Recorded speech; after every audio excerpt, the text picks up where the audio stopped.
নারীগণ কোটে ধান ঢেকিতে চাপাইয়া নাড়াচাড়া করে কিন্তু হাতকে বাঁচাইয়া।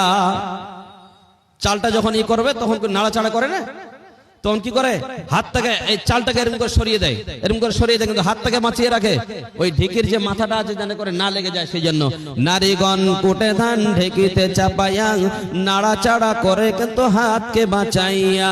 তোমরাও সেই মতো যত বন্ধুগণ, তোমরাও সেই মতো যত বন্ধুগণ, যাহা করো করো কিন্তু বাঁচাইয়া ইমানেরই ধন।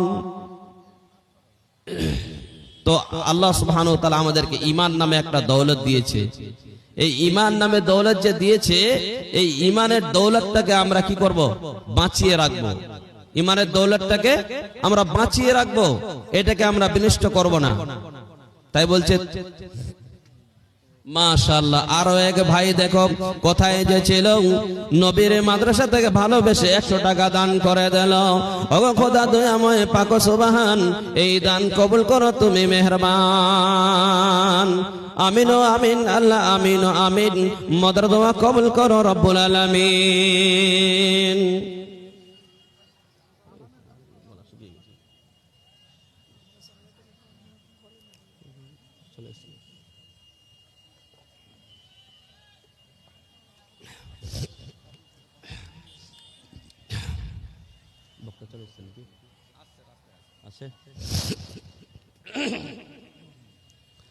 তো আল্লাহ সুবহানাহু ওয়া তাআলা আমাদেরকে যে ঈমান নামক একটা দৌলত দিয়েছে, যে ঈমান